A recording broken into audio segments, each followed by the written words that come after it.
Om Shri Gurubhyo Namaha. Sadasivasamarambham Shankaracharya Madhyamam Asmat Acharya Paryantam Vande Guru Parambaram. Shruti Smriti Purananam Alayam Karunalayam Namami Bhagavat Pada Shankaram Lokashankaram. Namaskaram. Shankara Jayanti greetings to all of you.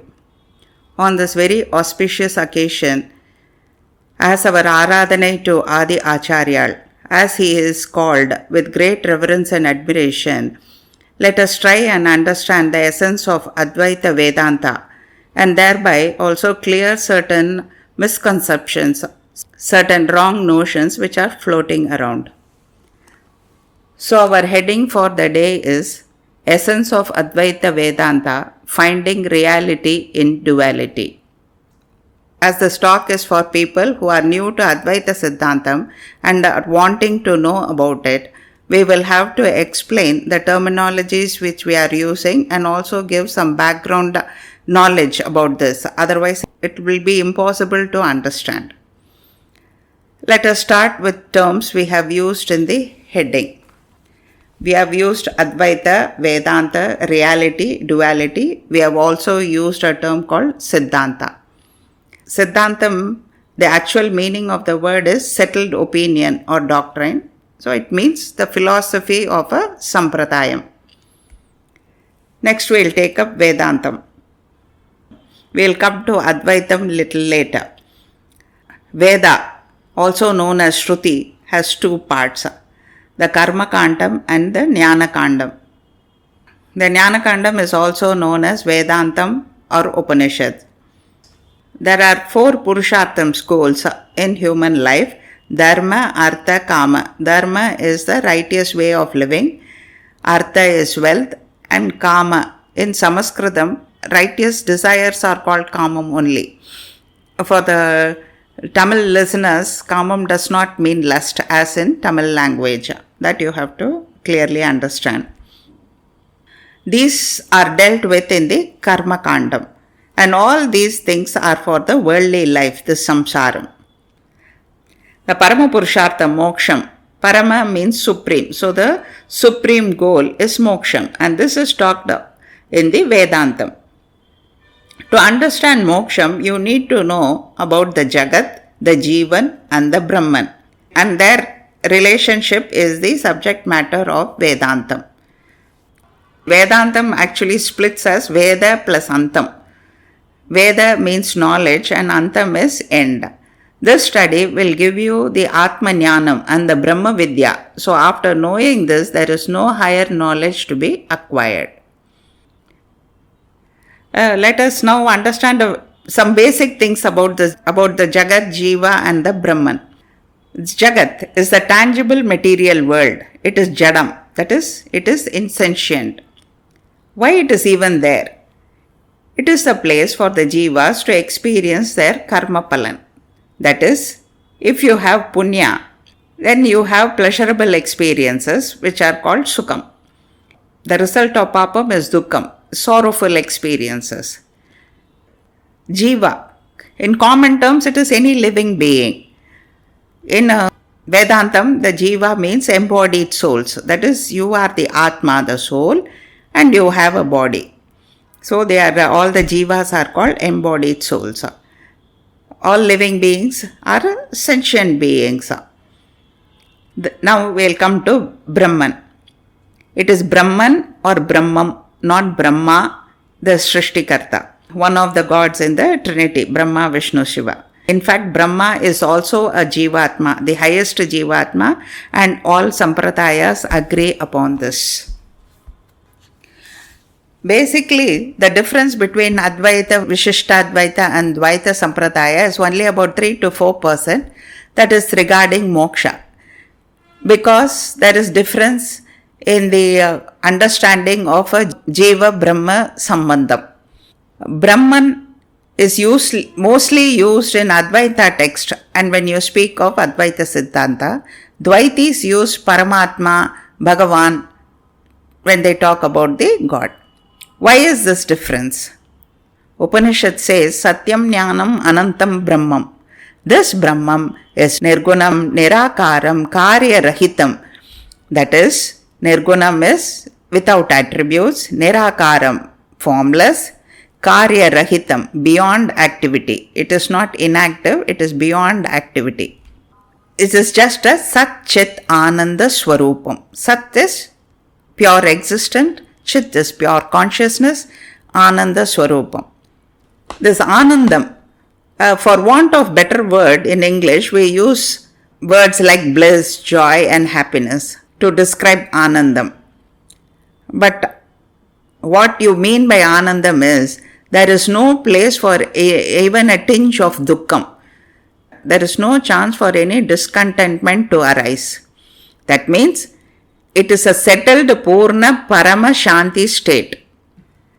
Dvaitis do not accept Nirguna Brahman, and Brahman is Saguna Brahman for them. That means it has a form, the Divya Mangala Rupam, and attributes also, Ananta Kalyana Gunam. What is the Saguna Brahman in Advaitam? We will see it a little later when we talk about a Srishti in Advaitam. When we said Advaita Vedantham, does it mean there are other Vedantams also? No, this should not be taken in that sense. There are Vakyas in Upanishads with our Veda Vakyam. Few of them are there, and there are many Abheda Vakyams. Veda Vakyam means which says that the Paramatma and Jivatma are different and cannot become one. There are very many Abheda Vakyas in all Upanishads, and 4 of them are taken and are called Mahavakyas, about which we will talk a little later. And these Mahavakyas, the Abheda Vakyas, form the basis for the Advaita philosophy. That means they are taken as the Paramatatparyam, the decided final truth. And what do they talk about? They talk about the Jiva Brahma Aikyam, oneness. There are Ghataka Vakyas which connect the two, the Veda and the Abheda Vakyas, so that there is no contradiction. So, for all who are following the Vaidika Sampradayam, that is taking Vedas as their utmost truth, that for all in Sanatana Dharma, Vedam is Pramanam. Pramanam means instrument. Instrument for what? It's an instrument or means for knowing about the Atman and the Brahman and thereby attaining moksha. Next we will take up duality. Duality is Dvaitam, two or dual. Many people have this doubt. Actually, this world we see many multiple manifold things. But in the Vedantham they either talk about Advaitam or Dvaitam, one or two. Now why is that? Dvaitam means not number here. It means the subject-object duality. So I, Aham is the subject, others, Anyam is the object. The other can be a thing or a person. For that matter, even your Ishta Devata, the Aradhya Devata is an object, Anyam. If you use object for your Ishta Devata, it might be sounding very crude. It might be startling to hear such a thing. So henceforth we will use the word Anyam instead of the object, but please understand, Dvaitam is subject-object duality. You are the subject and everything other than you is the object. Without this duality, actually Bhakti Bhavam cannot be there. He is the Bhagavan and you are the Bhakta. This is why they say Advaitis can't be Bhaktas. This is a wrong notion which we will be negating later in the discussion. But our experience is only dual, me and others. This world itself is called a Dvaita Prapancham only. If this Aham, Anyam, subject-object causes problems or bondage, not seeing as Anyam and considering the other one as you, that leads to much more grave problems. Now this sounds as a riddle, so we will solve it right now. I and others. Now who is this I? Aham Shabdartha Atma. That is what is said. Aham, I, Shabda Artha, the word meaning is Atma. So when you say I, you mean your Atma only. Atma here we will take it as Jivatma because we are still in duality. Meaning I am not this body, mind, intellect complex. We have three bodies, the Sthula Shariram, the gross body, the Sukshma Shariram, the subtle body, and there is one more, the Karana Shariram, the causal body. Sthula body, it's tangible, we are seeing, so everybody knows about that. The Sukshma Shariram, that it has about 17 components, sometimes people talk as 19 components. They are the 5 Jnanendriyams, the sense organs, 5 Karmendriyams, the motor organs, 5 Pancha Pranas, and Antakaranam. Either they say 2 or 4. Manas, Buddhi, Chittam and Ahankaram. When Chittam and Ahankaram are not separately said, the Chittam has to go with Manas and Ahankaram will go with the Buddhi. This is the Sukshma Shariram. And what is this Karana Shariram? The Karanam for what? For repeated births. And what is that? That is the Avidya, Anyanam, ignorance. Our karma is said to be in bija form, seed-like, the seed form in the Karana Shariram. If somebody is running behind money, name, fame, the general question people ask, why is he doing such a thing? What is he going to take with him after death? Many people do not know what actually you take with you after death. You are the Atma, so the Atma goes. Along with the Atma, the Sukshma Shariram, the subtle body, those 17-19 components which we spoke about, and the Karana Shariram also leaves. So along with this Atma is going to find another Sthula Shariram, gross body according to its karma. We said that Avidya is a Karana Shariram. So, if you burn the Avidya is only ignorance. So, if the ignorance is removed by Jnanam, then that is liberation, that is moksham.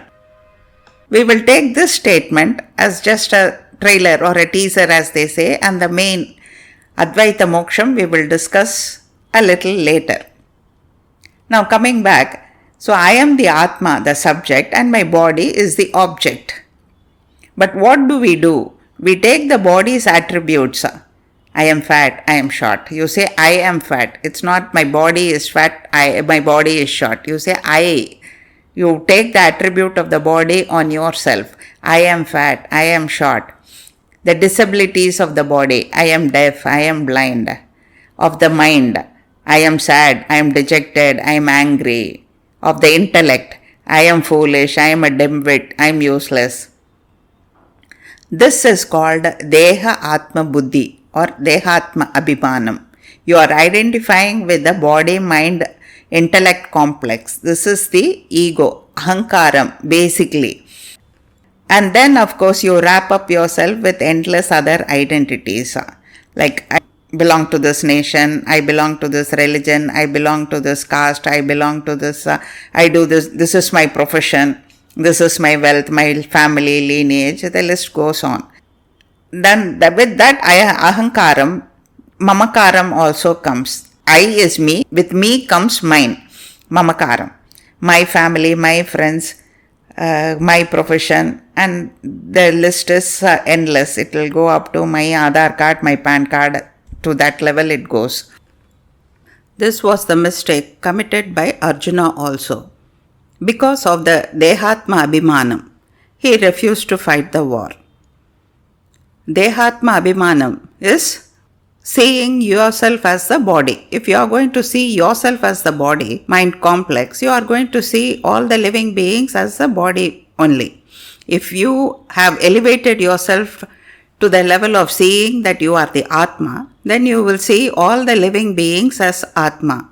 And they have taken the body according to their karma and they behave according to the body they have taken and according to the vasanas of the previous janma. That is why Bhagavan had to start his Upatesham in Gita by talking about the Atma Lakshanam to Arjuna, thereby telling him that you are the Atma and it is eternal, nobody can destroy anybody. One more clarification here. Anything outside your body is tangible. So you can always say that me and others. That is, I, the subject, and others, anyam. But when it comes to your own body, what is tangible is only the gross body. You can't see your Sukshma Sariram, your Atma. It is so intricately they are present with each other. So, in this case, you don't say Anyam, Aham and Anyam. You say Atma and Anatma. You use the word Anatma for the body-mind-intellect complex. That much for duality. We will see what is reality. Real, truth, Satyam is called Sat. The definition given for Sat is one that was, is and will be present at all times without any change. That means one which is eternal and immutable. Nityam and Aksharam. Brahman is the only thing that will fit into this definition. One that is not real is called Asat. That means one which does not have any existence. Examples given for this are a son of a barren woman, horn of a rabbit. But what we are concerned, problem is, where do you put this material world? Dvaitis will put it in the Sat category. It is because it is very much in our experience. But the problem is, it does not fit into the definition which we just saw. You need not have any Vedanta knowledge to say that change is the only thing that is permanent in this world. Every day we see births and deaths, we see so many changes in this world. We are experiencing so many changes even in ourselves. And all of us know at the Samharam time or at the Pralayam time, the whole world will not exist at all. So it does not fit the definition of Sat. To solve this problem, Adi Shankara Bhagavad Padal gave a special status to this world. He called it Mithya, that is, which has an apparent existence, that one which comes and goes. He did not say it is Asat, the world is unreal. He told it has an apparent existence. This is one wrong notion about Advaitha philosophy. So, in Advaitam, Satyam is divided into three categories. Paramatmika Satyam, the absolute reality. Brahman is the absolute reality. Vyavaharika Satyam, objective reality. That is Mithya. The phenomenal world, the transactional world comes under Vyavaharika Satyam. And the third one is the Pratibhasika Satyam, subjective reality. Dream is a subjective reality. The dream is true for the dreamer as long as he is dreaming. Once he has come out of the dream, he realizes that nothing is true. Suppose he had dreamt that his house was looted, the next day morning he is not going to give a police complaint. Suppose he has dreamt that he has won a lottery. Next day he is not going to purchase a luxury car or book a house depending upon that dream money. Likewise, when the spiritual awakening happens, you will realize that the whole phenomenal world is just a dream. Meaning, you will not give much importance to what is happening in this world. That is, you will not react to whatever happens in this world, just like how you will not react to what happened in your dream when you wake up. We now know what is duality, what is reality. Now, finding reality in this duality, in this Dvaita Prapancham, is not an easy task. Getting it in our experience is somewhere. We are still in this dualistic world only. Even to understand what is being said, we need to know some more terminologies used in the Advaitha Vedantham, the Advaitha philosophy. So, first let us see what these terms mean. Adhyasam and Adhyaropam are commonly used in Advaitha Vedantham. Adhyasam means mistaken identity. Adhyaropam is wrong attribution. Basically, both mean the same. Why and how does this happen? Because something is superimposed or projected on the reality. So, there is mistaken identity or wrong attributions. To project something, you need a substratum. Like to project a movie, you need a screen. This substratum is called adhishtanam. So, now we have words like adhyasam, adhyaropam, which essentially is superimposition. And on what they superimpose is called the adhishtanam or the substratum. In a movie theatre, just like that white screen on which the movies are being projected, that white screen is the adhishtanam, over which you can project movie of any language, of any type, a comedy, a tragedy, a thriller, children's movie or anything. Once the movie is over, only the screen stays. The movie projected on it has had no effect on the screen. Just as in the movie hall, where we never bother to see that unaffected, unchanged, but that all important screen, but only interested in that movie, likewise, in our life also, we are mixed up with the worldly affairs and forget to see the adhishtanam, the Brahman on which the whole world is being projected. This is a modern day analogy. In the Shruti, two drishtantams are commonly talked about. Drishtantam means examples.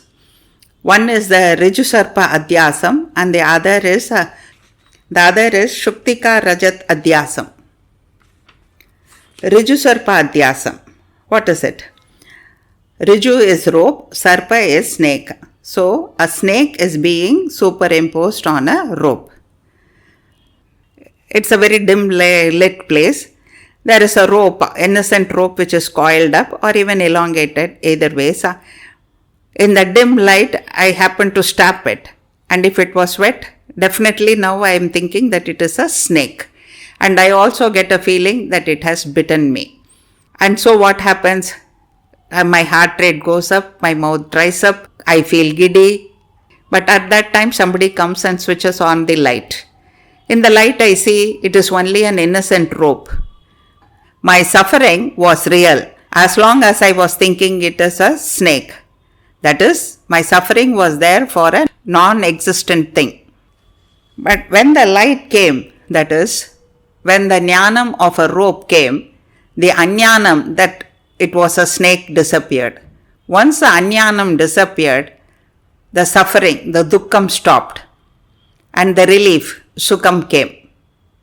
So once we understand that the transactional world is only a superimposition on the Brahman, who is the adhishtanam, the adharam, then the suffering, the wrong attributions will go. This is what we were going to elaborate shortly. Now coming to the second drishtantam, the Shuktika Rajat drishtantam. In a very hot summer afternoon in the beach, I find something shining. I think that it is a silver, and even without a slipper I ran towards it because somebody else shouldn't pick it up. While going near only and picking it up, I find that it is only a pearl shell which was shining like a silver. After picking it up, I realize I should not have run towards it. In the first drishtantam, the rope snake drishtantam, when I thought it was a snake, I ran away from it.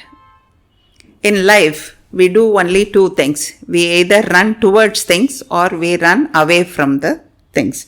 We never sit still. We are always swayed to one side or the other. Running towards, why do we do it? Because there is some attraction, some attachment, some pleasantness that we think we are deriving from that object. That is called ragam. Why do we run away? Because some unpleasantness, aversion, some bhayam, fear is created by that object in us. That is called dvesham. So, we run towards or away because of the ragam and dvesham. Once you realize everything is just a superimposition and the Nischala Brahman is the only truth, then this running either sides will stop.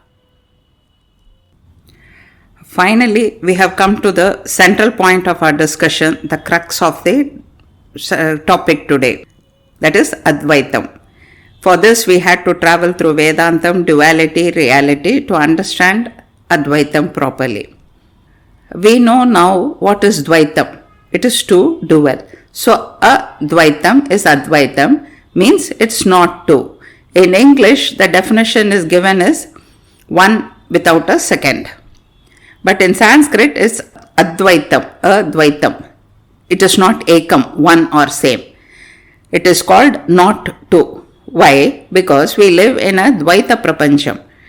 Our experience over Koti Janmas is Dvaitam only.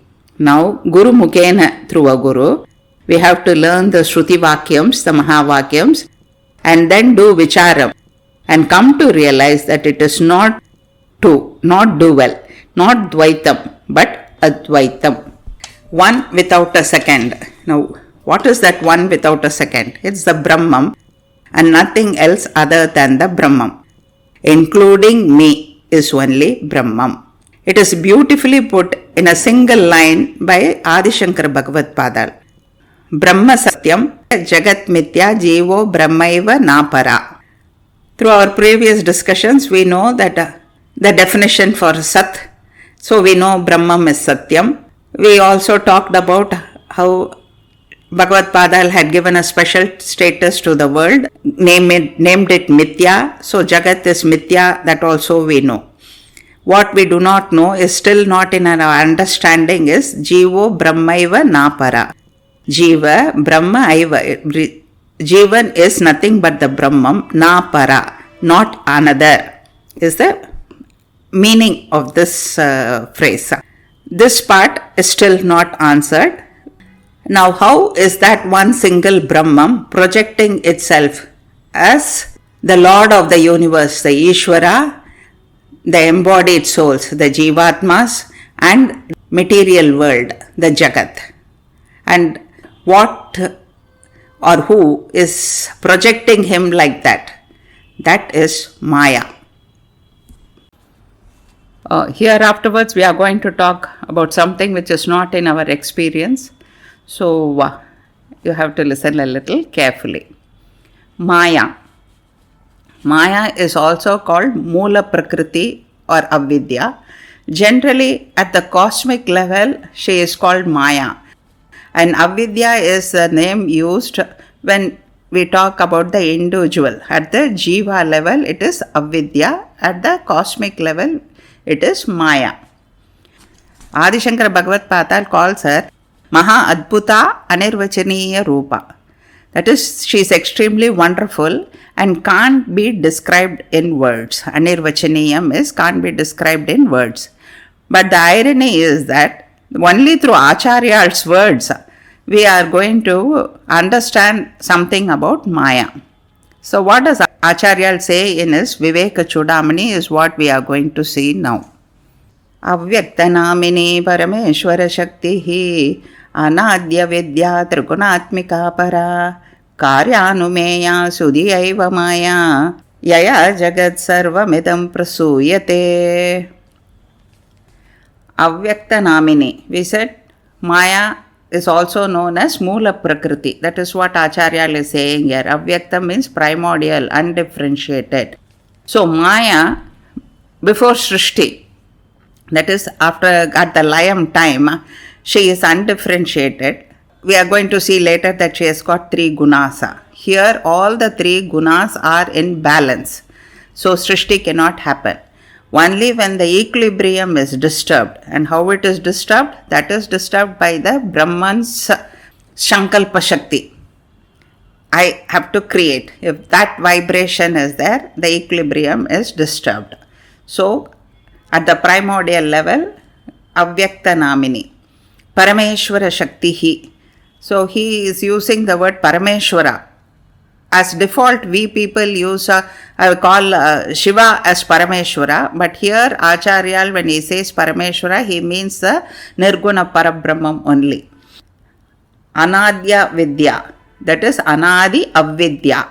Anadi means there is no beginning. There is no beginning for this Maya. So you can't ask a question like, when was Maya created or when did Maya happen and all that.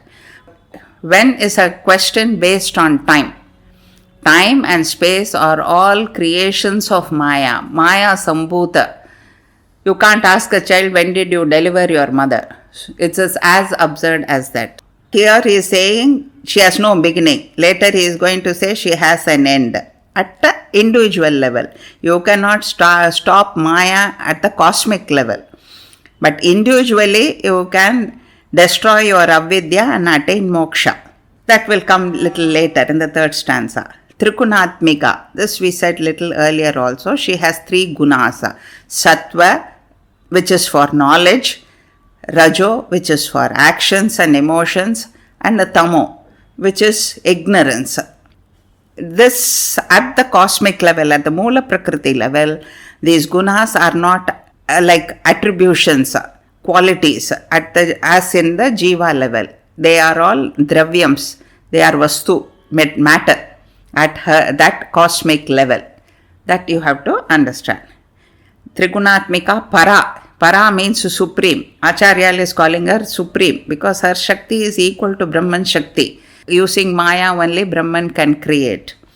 So he calls her para. Karyanumeya Maya.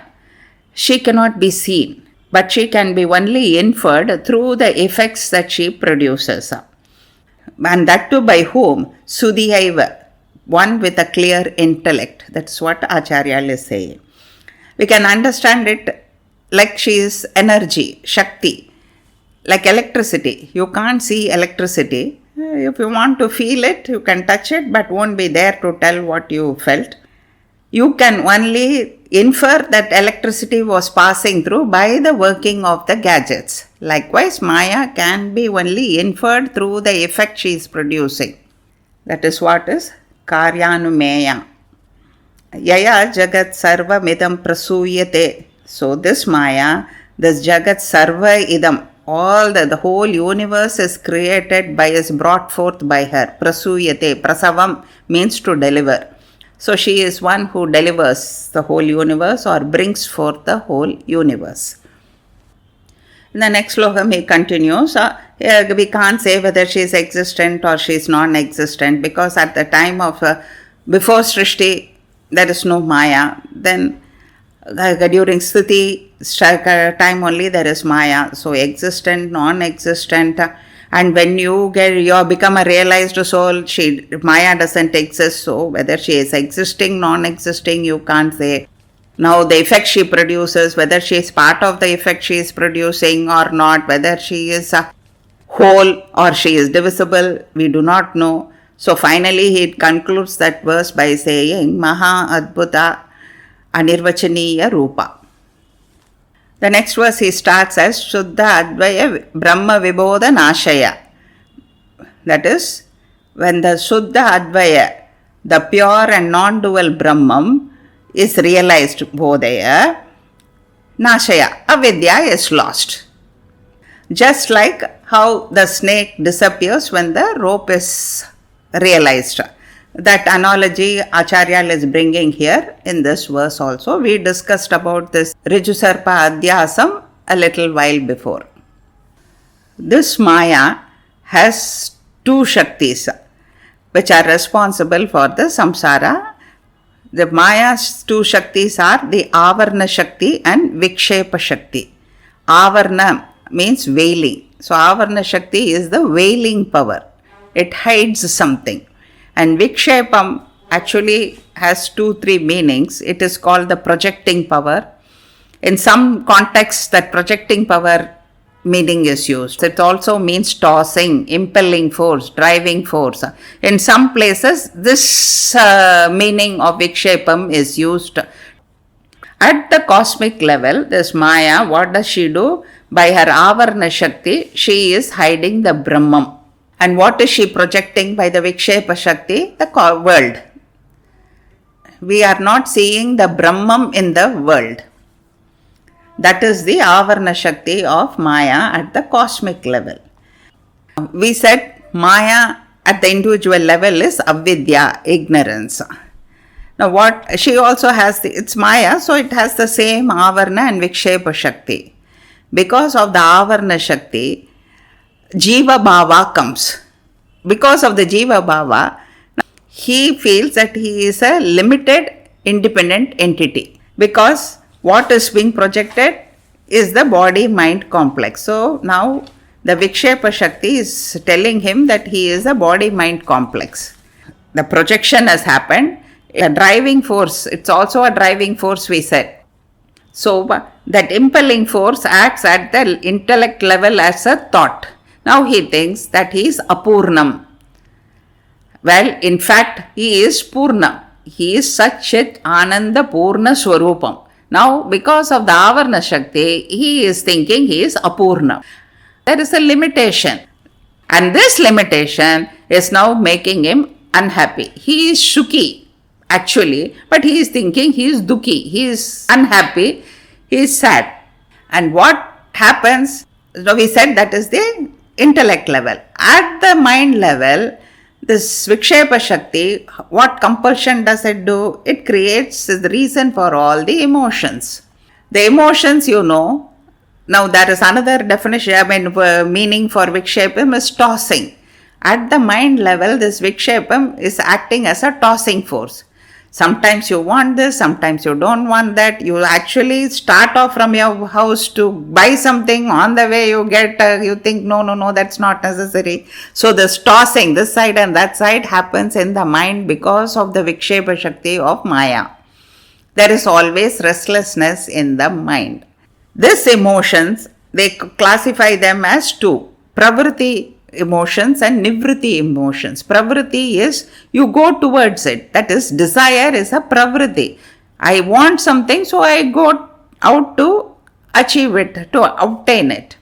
Nivritti, I have an aversion towards it, I have a fear towards it, so I withdraw. I do not go that side at all. This we talked about some time back. So, actions are prompted by these emotions. These actions turn out to be good, bad and ugly. The good actions will get you punya, the bad and the ugly actions will get you papam. These papam and punyam are the two components of karma, and this continues. So, we saw how Maya or avidya is the reason for our samsara bandham, the bondage. Generally, samsaram, people, as a definition, they say repeated birth and death cycles. But Adi Acharya goes to the root cause and he says the notion of limitation is the root cause of our samsara. That is the brilliance of our Acharya. He has analyzed the whole thing, and just now we saw how the feeling of limitation, where actually you are Purnam, you feel that you are Apurnam, incomplete, and that is the reason why we are having this repeated births. So this is about Maya and her Shaktis, and how these Shaktis are putting us in samsara. But still we haven't answered the question how this Brahman is projecting himself as the universe and the Jivas in the universe. For this, we will have to go into the topic of Srishti in Advaitha.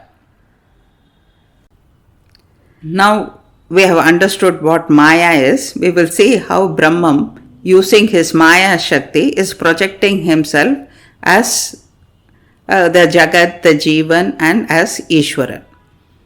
We will again go from the known to the unknown.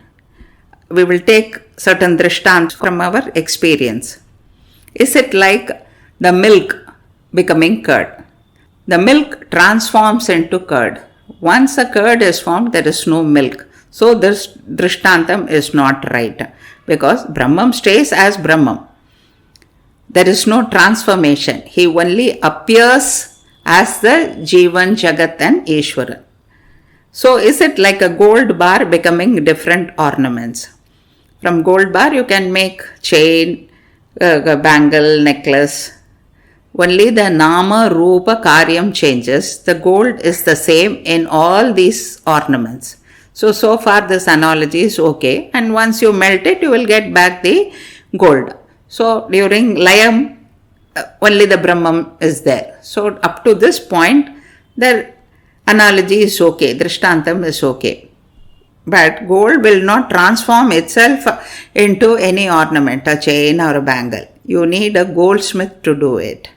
For any production of a product, you need two entities.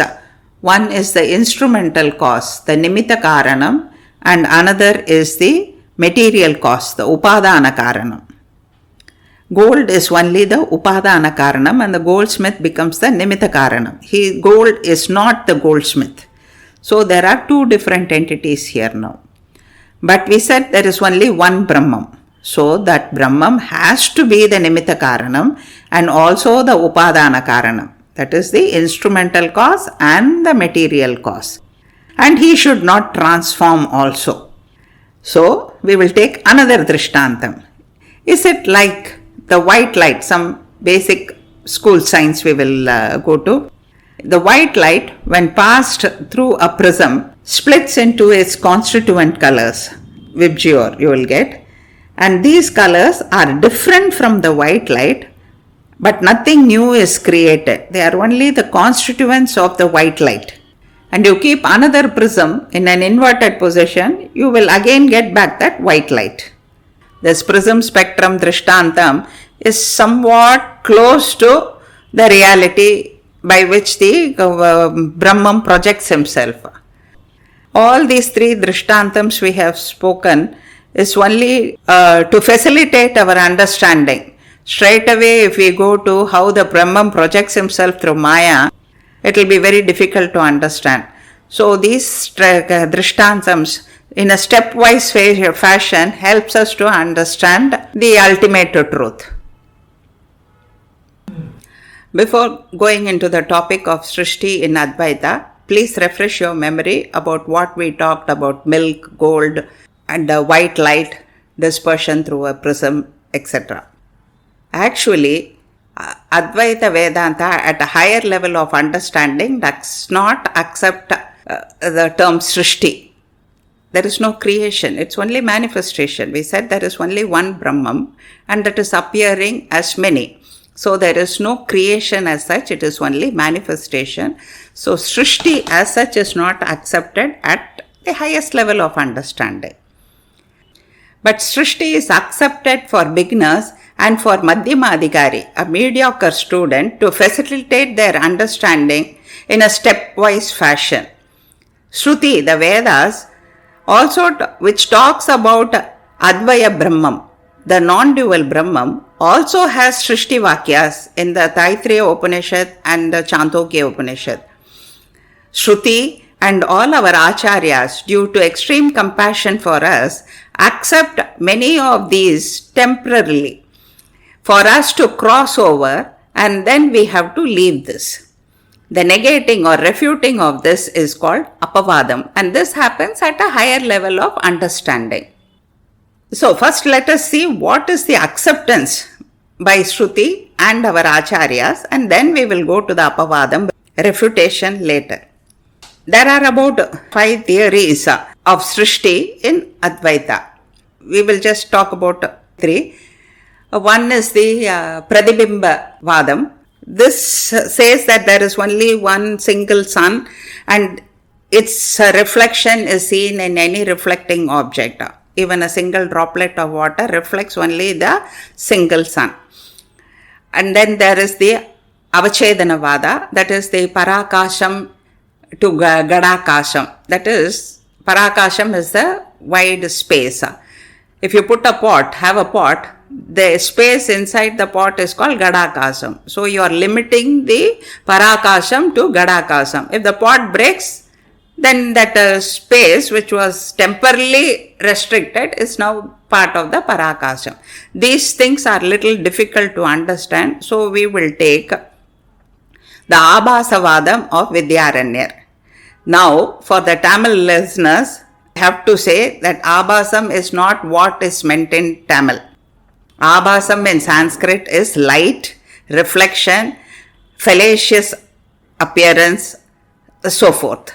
It does not mean vulgarity as it means in Tamil. Once more I repeat, please don't take Abhasam as it means in the Tamil language. Tamil listeners, a word of caution there. It means light or reflection. This was put forth by Vidyaranyar, a renowned Advaitic Vedanti, and what he says we are going to take from his acclaimed book called Panchadasi. A little detour here. Vidyaranyar in his Purvasham was known as Madhavacharya, not to be confused with the Advaitha Acharya. He helped Harihara and Bukka, the people who founded the Vijayanagar kingdom. This is something little away from Advaita. We saw what Adi Shankara had said about Maya. Vidyaranyar adds one more aspect to Maya in his Panchadasi.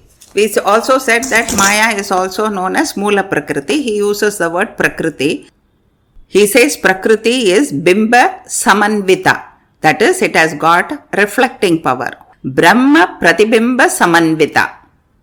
She possesses the power to reflect the Brahman. And what sort of a Brahman? The Sat Chit Ananda Brahman. As Adi Shankara Bhagavad Padal said, she is Trigunatmika. Primarily, she produces three different things: the Ishvara, Jiva, and the Jagat. Now, how we will see? You can look at the screen. There is one Nirguna Brahman and the Trigunatmika Maya. He said the Maya has three gunas. So, that is the Sattva, Raja, and the Tamo Guna. The pure Sattva Guna called the Shuddha Sattva Guna. When the Brahman is reflected through the Shuddha Sattva Guna, Brahman appears as Ishvara. Key word is appears. That is, Maya Sahita Brahman is Ishvara. There are other things like Hiranyagarbha, Virat Swarupa. Actually, this multiple pantheons come under the Virat Swarupa, but the scope of this discussion is not that deep. So, we will just take that Ishvara represents all the gods we worship. Ishvara is not affected by Maya. That Avarna Shakti which we said, the veiling force, that he uses that veiling force and he hides himself. Even as Ishvara, he knows that he is the Brahman. Only the Vikshepa Shakti of Maya, he appears as many, that's all. But no, the Avarna Shakti of Maya has no effect on the Ishvara. That is why with the Maya, he does all the Panchakrityams, the Srishti, Shriti, Samharam, Tirodhanam, and then Anugraham also. That is the Shuddha Sattva aspect. Now, what is Malina Sattva? Malina means impure. Now, what is the impurity in a Sattva? It is the Rajo and the Tamo Guna are added to the Sattva Guna of Maya. So, it becomes impure Sattva. That is Malina Sattva. When the Brahman is reflected through the Malina Sattva, Brahman appears as Jiva. Now, why should it be added? For the Loka Vyaparam. To be in this material world, you need Rajogunam, Tamogunam. We all of us have the three gunas, but in different proportions, and at different times also one goes up, one comes down. Sattva guna is for the knowledge. We are capable of understanding, absorbing things, thinking. All these things is because of the Sattva guna. The Rajo guna, any action and emotion is only through the Rajo gunas. Tamo guna also you need. This body needs sleep. So you need Tamo guna also. So, for the Loka Vyaparam, all these things is required. To live in this world, all these things are required. But, because it is a Malina, the Rajo and Tamo Guna are added, the Avarna and Vikshepa Shakti of the Maya is become profound. So, you think that you are a limited entity about which we had talked a little while ago. Just recollect those parts. When Brahman is reflected through the Tamopradhana Maya, where there is no Sattva or the Rajas, it is 99% Tamogunam only. Brahman appears as the Jagat, the material world, in all the places. Whether it is Ishvara, Jiva or the Jagat, the Brahman appears as Ishvara, Jiva and Jagat, not transformed. So, appears is the keyword. So now you have Ishvara, you have the Jiva. The Jiva has now only got the Karana Sharira, the Avidya, the causal body. and he has got the Jiva Bhava. But now you need a Sukshma Sariram or Stula Sariram to be doing work in this Jagat. So, Advaita texts accept Srishti Krama, the process of Srishti as given in the Taittiriya Upanishad. That is, from the Atman. Here it is Brahman. Still we are in the duality part of it. So, actually in Upanishad what Atman means is the Brahman for us at the dual level. Akasha comes first, and from the Akasha Vayu, from Vayu Agni, from Agni Apu, that is water, and from water Apu Prithvi, the earth comes. Now these are all called the Sukshma Panchabhutangal. Each of them has Sattva, Raja and Tamo element in that. They also have something called a subtle element, called the Tanmatra. So, Akasha has sound, Vayu has touch, Agni has vision, Apu has taste, and Prithvi has smell. These are all Tanmatras. The mixing of all these things by some permutation combination, that is some ratio in which the mixing and all has to happen, which is called Panchikarnam, grossification in English. And by that you get the Sukshma Sariram, the subtle body, the Stula Shariram, the gross body, and all the materials of the Jagat. We will just leave it at this. We will not go further into the Srishti Krama beyond this point. Actually, here we are talking about that Akasha to Vayu and Vayu to Agni, that evolution process, because we have to involute it. We have to do apavadam, negate all these things to attain Advaita Moksha. So, I am just mentioning this krama only to negate it at a later part of our discussion. So, now we have understood the statement of Adi Shankara Bhagavad Pada, Brahma Satyam Jagat Mithya Jivo Brahmaiva Napara. So, if you again recollect, Ishvara is only Maya Sahita Brahmam, and how the Jiva came because of Avidya, through the Malina Sattva projection. So, if you remove the Maya, essentially the Jiva and Brahman are the same. Now you have to listen very carefully. Advaita Mahavakyam, about which we are going to talk in detail little later, says Aham Brahmasmi. It never says Aham Ishwarasmi. Once Maya has come, then Ishvara and Jiva cannot become same.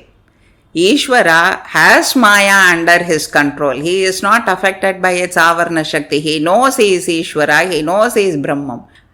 And what that Nirguna Brahman we said is Karya Rahitam, doesn't do and is beyond activity. But Ishvara does the Panchakrityam. He does the Srishti, Sthiti, Samharam, Tirodhanam and Anugraham. He is the Bhagavan. And Jiva, because of his avidya, he is under the control of Maya. Ishvara is keeping the Maya under his control and doing the leelas of this Jagat. Advaitam just says, essentially, Brahman is Satchit Ananda Rupam. Essentially, the individual soul is also Satchit Ananda Swarupam. So you have to only realize and remove the avidya and say, I am Brahman. Aham Brahmasmi. Now, after listening so far, we know that there is only one Brahman and nothing other than the Brahman, including me. This you have to keep saying, suggesting to yourself, otherwise you will do nothing to realize that state. What we gathered now is only information, some awareness regarding the Advaita Vedantham. What is the weight of information that we gather? Most of the time we say, oh, I don't remember anything. We say, oh, vaguely something like that I heard. Or you say, who bothers about all that? Or you say, who knows that it is true? It is only some information that you collect, you give importance to. And you want to know more and more about it. So you do some deep diving into that subject, and that becomes knowledge. But that's also second level only. That has to fructify into wisdom. Advaita Sampradaya, it accepts Dvaitam, Vishishtadvaitam, Yoga, Bhakti, Upasana. All of this have a place at different stages, and you cannot bypass any of these stages. Adi Shankara Bhagavad Padal in Sadhana Panchakam, he gives some 40 steps in 5 verses. He's first addressing the brahmacharya, the student, and he takes up to the Jivan Mukta state. The 40th step is Jivan Mukta state. He starts as, you have to learn the Vedas every day. You have to do your ordained duty every day. So this is the first and the second step. And then in the 40th step, he says, Parabrahmatmana Sthitiyatam. That is, you live with the thought that you are the Brahman. So the first steps like Swadharmam, Karma Anushtanam is common for everybody. Swadharmam is doing your ordained duty. And the Karma Anushtana, there are certain Vaidika Anushtanas also which you have to do. Once you are stabilized in that, you have to do the karmas as a karma yogam, as Bhagavan says in Bhagavad Gita. What is karma yogam? That is the jnana part which is attached to the karma part of it. That is, you do your duty along with the kartrutva buddhi tyagam. You no longer think that you are the doer. You are now doing it as an instrument of the God.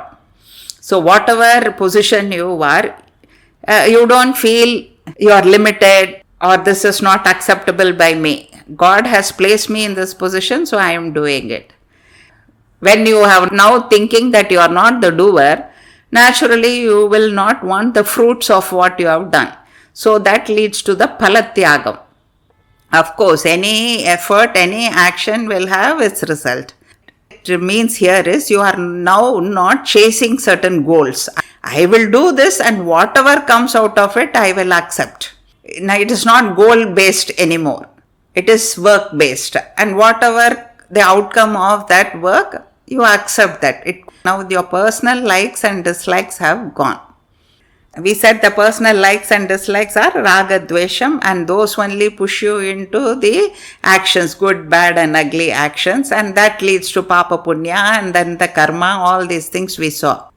Now you are doing your duty as aradhana to God. So naturally bhakti also has to come here. And upasana is also added now. There is karma, there is bhakti, there is upasana. Worship also is there. Doing karma yoga, that is giving up the thought that I am the doer, I am only an instrument in the hands of the God, cannot be just done as a intellectual exercise. You can't just think, oh, I am not the doer. You have to surrender your work to the Lord as aradhana, as the samarpana bhavam. Just like parents might not do something for themselves, but for the child's sake, due to love and affection for the child, push themselves to do something. Like that, unless you have that bhakti bhavam, not the doer bhavam will not come. So bhakti, upasana, karma, all these things are part of Advaitam also. This karma, upasana and bhakti at this stage will not directly get you moksham. Then what does it do? It will give you chitta suddhi. That is, it gives you a calm mind. The mind which is not pulled and pushed by attraction and aversion. So what does that mind do? That calm mind will be only thinking of the Lord. So it is fit for dhyanam. That ekakritam, that focused mind only can do dhyanam, meditation. So up to this level, whatever the sampradayam you are following, if you want some spiritual progress, this part is common for all. In fact, even afterwards it's common. Only in the last step, some differences are there. So the next level also, the terminologies change in different sampradayam from the next level. That's all. But essentially everything is the same. When you are able to do dhyanam for a longer time, when your mind is not tossed in worldly matters much, then you have come to a little higher level. For talking sake, we will call it level 2. All these levels are all very arbitrary. This progression will automatically happen in you. That is because of the Ishvara Anugraham. You need not even think whether I have come to this level. Automatically, your levels will keep going up. In Advaitha, we talk about sadhana chatushtayam. Chatushtayam means 4 aspects. What are the 4? Vivekam, Vairagyam, Shatsampati and Mumukshatvam. The first one is Vivekam. Vivekam is discretion. Discretion regarding what? The Atma and Anatma. What is Atma and what is Anatma?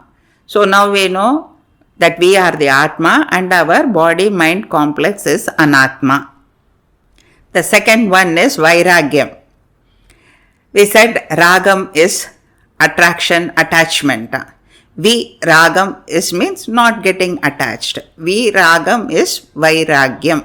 So not having personal desires or aversion is Vairagyam. That is, you do not run behind worldly matters anymore. Third is called Shatsampati. Shat means 6, Sampati is wealth. So it has got 6 aspects in it. It is Sama, Dama, Uparati, Titiksha, Shraddha and Samadhanam. Sama is what? It's mind control. You remain calm and quiet whatever the external situation is. That is Sama. Because you don't have any personal likes and dislikes, so you accept whatever happens. So naturally you will be quiet in any situation. Dhamma is sense organ control. Uparati. Uparati means cessation, quietism. So cessation of all worldly longings. So your physical activity comes down. Of course you do your duty, and even your aradhana or the puja which you are doing quite elaborately will come down. From Bahirmuham, doing it externally, you do it Antarmuham, internally. You start doing internally. Your speech, your interaction with people also comes down. That's what Acharya in Bhajagovindam says, Satsangatve Nissangatvam. So your attachment to people, things, everything is coming down. Your worldly longings are coming down. Mentally also, reminiscing on the old memories should not be there. Present you might not want, but the old memories also should not come. Oh, those days it was so nice and all those things. And replaying old hurts also should not be there. Both are given up. Next is Titiksha. Titiksha means forbearance. Any situation, you just accept it. You do not grumble about it. And sometimes very highly evolved souls, the Jivan Muktas, they do not even bother to change the situation.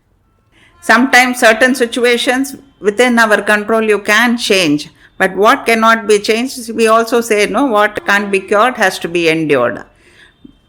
Great souls like Ramana Maharishi, because they know that they are not the body. So when he had that malignancy, sarcoma in his hand, he never wanted any treatment for that. When somebody asked him why you are suffering, why can't you take treatment? You are the healer of all our sufferings, and why are you suffering? He has very famously said, now if I am going to suffer, first I have to think I have a body. And then I have to think that body has got a disease. Now do you want me to go back from the Atma state to the body state? Jivan Muktas live like that. It's not only the Advaita Jivan Mukta. Even Bhaktas have been like that only. Prahalada, the great Bhakta, never bothered about his body. He was always in a Harismaranam. So he didn't even know that he was thrown in the ocean. He was bitten by a poisonous snake. And another Appar Swamigal also, when he was thrown into a bricklin, imagine the heat of the bricklin. He was closed and kept there for some time. There he sings, மாசில் வீணையும் மாலை மதியமும் வீசு தென்றலும் வீங்கில வேனில் மூசு வண்டரை பொய்கையும் போன்றதே ஈசன் எந்தை இணையடி நிழலே. So Bhakta and Jivan Mukta behave the same way. So actually there is no difference between a great Bhakta, Parama Bhakta and a Jnani. Both of them behave same way only. In fact, Bhagavan hasn't used the word Jivan Mukta in Gita, but he has used shabdas like Sthita Prajnan, Jnani, Brahma Nirvanam. The Lakshanam of all these things is the same as the Jivan Mukta Lakshanam. Next is Shraddha. Shraddha means faith. Now what is faith? Faith is belief in something about which you do not have any experience, but believe till you get that experience. Because in Vedantham, the Guru is going to tell you everything that is not in your experience only. You have seen the world Advaitam, you have not seen the Atma, you have never seen the Brahman. All these things the Guru is going to tell. The Shruti, the Vedas are telling you only that which is not in your experience. For what is in your experience, you don't need Veda. So, you have to have firm conviction, firm belief in the Vedas, firm belief in the Guru, and then only you can realize what is being said. So, that Shraddha and Bhakti are very important towards the Guru, towards the Bhagavan also. Samadhana, that is the concentration of the mind. So, what is the Shat Shampati? Sama, Dhamma, Uparati, Titiksha, Shraddha and Samadhana.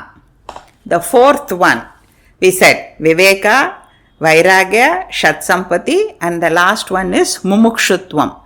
Mumukshu is a person who is liberated. So, Mumukshutvam is a person who has desire, a burning desire for liberation, for moksha, to attain moksha. It is not one of his goals, it is his only goal. With sadhana chatushtaya sampati, one becomes eligible for Atma Vicharam. Of course, again, these are all some guideline steps only. It is the Ishvara Anugraham which will take you up. So, for Atma Vicharam, you need to know about the Mahavakyams, about which we talked earlier also. The four Mahavakyams in the four Upanishads are Prajnanam Brahma in Aitreya Upanishad, Ayam Atma Brahma in Mandukya Upanishad.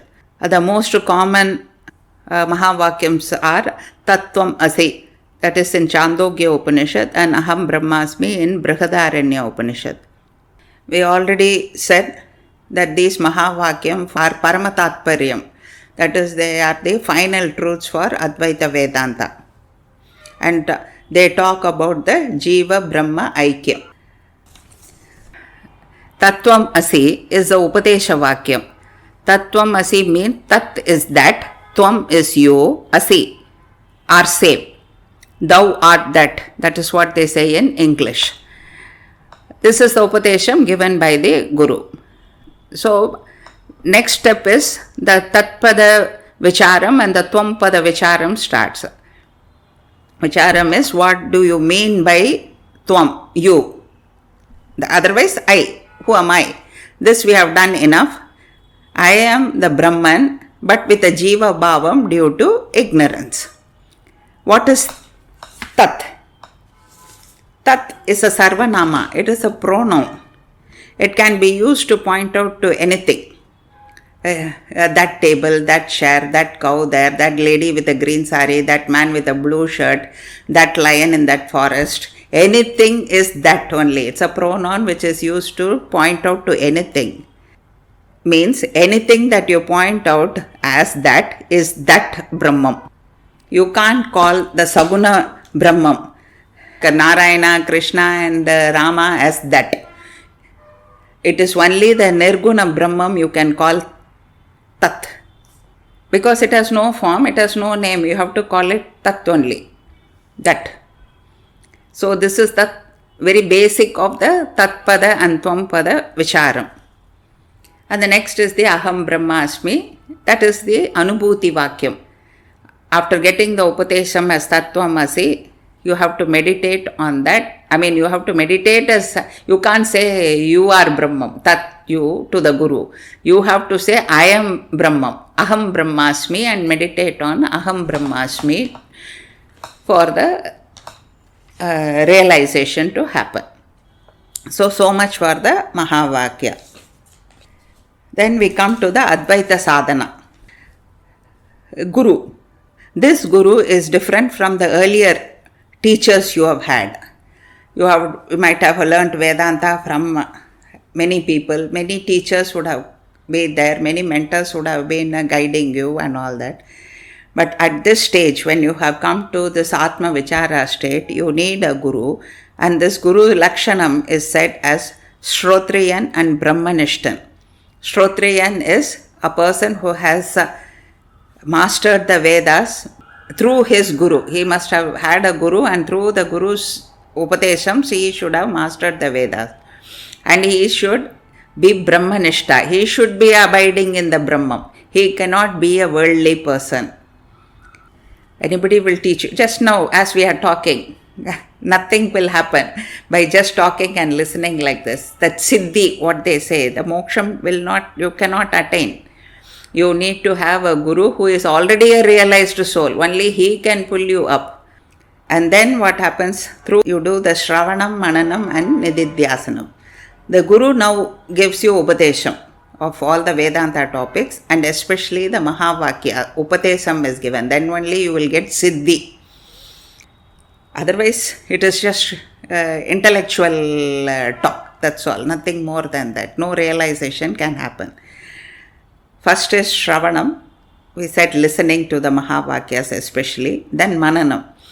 The Guru has told, then you will have to contemplate, repeatedly churn those things in your mind. You have to be your own Purva Pakshi. What do they say in English? Devil's advocate. You have to pose counter questions and you have to give answers yourself so that you have firm conviction. It is said like you only lock the door, but you also pull the lock to see whether you have locked. So it is like something like that. You have to check till all your doubts are cleared. That is Mananam. And then is the Nididhyasanam. All what you do in the Nididhyasanam is you start living what you have learnt. Up to this you were learning, you start living what you learnt. Many prakriyas have been described. That depends on the Guru, what he tells you to do. And one thing which many people do is the Layachintana Krama. This is what we said during Srishti, like from the Atma, the Brahman. Akasham comes from the Akasha, the Vayu, from Vayu to Agni, Agni to Apu, and Apu to Prithvi. During Pralayam, it's the reverse. The Prithvi gets dissolved in water, the water is evaporated by fire, the fire is put out by the wind, and the wind gets compressed in the space. You now do that Layachintanam. You think, no, yes, this world is just a projection. I am going to do Layam of this world. For yourself. You can't do for everybody. So everything is individual. So you meditate. This is a contemplative meditation. This is like this is now, this is gone, this is gone. Finally, what cannot go is the Brahman. When you are repeatedly doing this, one day you will slip into a Samadhi state. And what happens in Samadhi? That we will see when we talk about Advaita Moksha. It is said in lighter vein by the Advaitis, problems in this world can't be solved, but it can be easily dissolved. We have come to Moksham in Advaitam. First, what is Moksham? Pujya Sri Swami Omkarananda used to say that there are 33 types of Moksham according to different Sampradayams. But all agree that there is no rebirth. Punarjanma abhavaha. All agree upon that. But only in Advaita, Moksham can be obtained when you are within this body. That is, it is called Jivan Mukti. In all other Sampradayas, the Atma has to leave the body and it has to go to another loka, either Vaikunda or Kailasam for eternity. Jivan Mukti. How is it possible? We have seen enough number of times that by destroying avidya, which is the karana sharira, atma sakshatkaram or moksham is realized. We also saw the steps up to slipping into samadhi. In samadhi, people talk about two states, two levels, savikalpa samadhi and nirvikalpa samadhi. Vikalpam means split. So even in the savikalpa samadhi, all the other thoughts are dissolved. Only the thought that I am meditating, that I is still there in savikalpa samadhi. In nirvikalpa samadhi, that individual consciousness merges with the infinite pure consciousness. That I thought also is dissolved. And the aham brahmasmi is realized at that state. Up to nididhyasnam, it is your effort, mental exercise. But after that, it is only Ishvara Anugraham that you will slip into samadhi, then go into savikalpa, nirvikalpa samadhi and realization of and the Atma Sakshatkaram to happen. Because it is only by the Atma Prakasham the Buddhi is working. So how can the Buddhi realize the Atma? It's not possible. So after in the Samadhi state, it is all Ishvara Anugraham only. Now, there might be a doubt in many people's mind. You say Aham Brahmasmi, and during this, when we talked about the Advaitha sadhana, there was no upasana at all there. You have already given up upasana, that was not part. Then now you come and say it is Ishvara Anugraham. Isn't that contradicting? It is not like that. Ishvara Anugraham is always accepted in Advaita Siddhantam. It is like the love and affection of an adult child, how the love and affection of an adult child varies from a kindergarten child. At 60 years, you don't run to your mother. Your expression of love is different. Now it's caring about her. It is different from what you were as a kindergarten kid. Similarly, with maturity, when you come up to the nididhyasana state, you have given up upasana for the Brahman, but you have never given up the Brahman. That is the only thing that sadhaka is holding on to.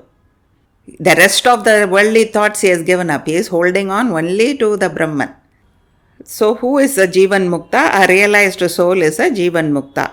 After attaining Jivan Mukti, what happens? The prarabdham continues. Prarabdha karma continues. So the body is alive till the prarabdham comes to an end. Prarabdha karma is one that has started giving results. And once the body falls, Videha Mukti happens. That Atma is not born again in this samsara. Advaitam gives more importance to Jivan Mukti. You have already become a realized soul, so Videha Mukti just follows and you are not reborn, that's all. Avidya is the Karana Sharira and the karma is there in the bija form in that. Now this person, the Jivan Mukta, has burnt the avidya and along with that he has burnt all the karma, the past karmas, the sanchita karma. So there is no rebirth for him. And now in the process of realization, he has turned away from the worldly matters. So he has not collected any karma to be born again. The agami is also not there. What has started giving results? The prarabdham continues. So Bhagavan uses these Jivan Muktas as guiding lights for the rest of humanity. Otherwise, it is only through their work, their teaching, their guidance that we have any hope of progression in the spiritual path. So a Jivan Mukta does not do anything for his satisfaction. He does everything. In fact, Adi Shankara Bhagavad Padal has done enormous work because he was fully satisfied and Purnam. So concluding with the Anugraham of Adi Shankara Bhagavad Padal and all the Advaita Acharyas and with Ishvara Anugraham, we were able to at least very briefly see what Advaita means, the steps for realization, that is Jivan Mukti. Jai Jai Shankara, Hara Hara Shankara.